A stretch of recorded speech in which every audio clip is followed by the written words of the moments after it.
Last month, over 100,000 people signed Greenpeace's campaign calling on Tesco to halve the amount of meat they sell by 2025 and stop buying meat and dairy from companies involved in destroying the Amazon rainforest.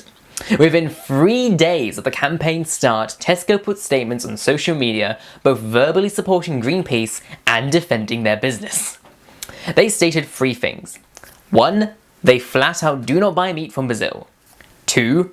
All of their fresh meat comes from the UK and Ireland. And 3. By the end of 2020, they will reach their target for zero deforestation for soy animal feed through certification. The first 2 claims are great! The third claim is... yeah, about that. Yes, all of the fresh meat Tesco sell come from animals that live in the UK and Ireland. However, those animals do have to eat food themselves, and most of the food comes from soya. You know, the king of beans, used to make everything from meat substitutes to food for our meat. Get it? Meat substitutes, food for our meat? Never mind. Unfortunately, this bean is not as innocent as it looks. Over the years, acres and acres of forests around the world have been destroyed to be replaced by fields for growing soybeans, releasing carbon dioxide into the atmosphere, worsening the climate crisis.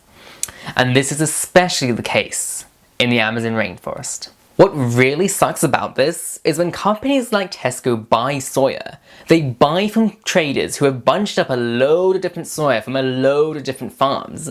So soya grown on sustainable farms gets mixed with soya grown on forest-destroying farms and sold under the same package. Tesco have no idea where the soya they buy comes from, let alone how sustainable it is. So even if Tesco's animals don't live in Brazil, they still eat food that is quite likely destroying rainforests. They still contribute to deforestation and climate change. But Tesco have said they are on their way to zero deforestation for soy animal feed through certification by the end of 2020. And that would be great.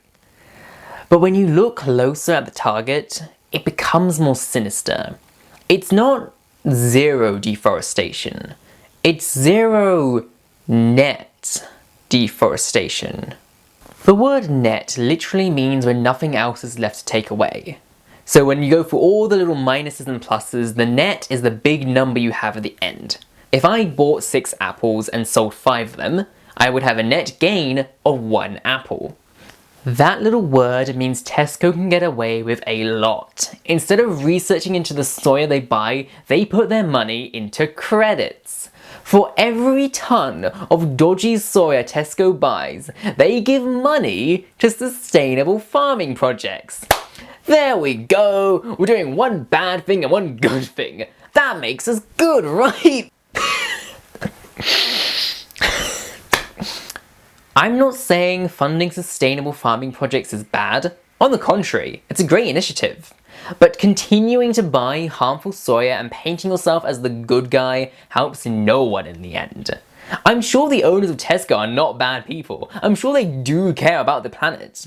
But if they really wanted to have a difference, they would trace the soya they buy right back to the original farms. As of, Tesco just want to ignore the impact they have on the environment and put the blame and responsibility on someone else. And let's be honest here, it's not just Tesco that do this. Everybody is prone to falling into this trap. From individuals, to businesses, to governments. It's easy to think that someone else is destroying the planet. It's easy to say it's not in our hands. It's easy to ignore the impact you have on the environment. That is why we as youth strikers, the next generation, need to put an example to the world. We have to take our climate footprints into our own hands. We can all make sacrifices. We can all do more. We can all give more to the climate justice movement. Take me.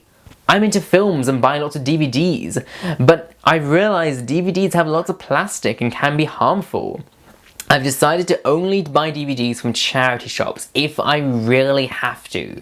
And if they don't have what I want, doesn't matter. It's not the end of the world for anyone. I know it sounds patronizing, but there is an army of media and hate that want to make people like us who care about the planet seem like hypocrites.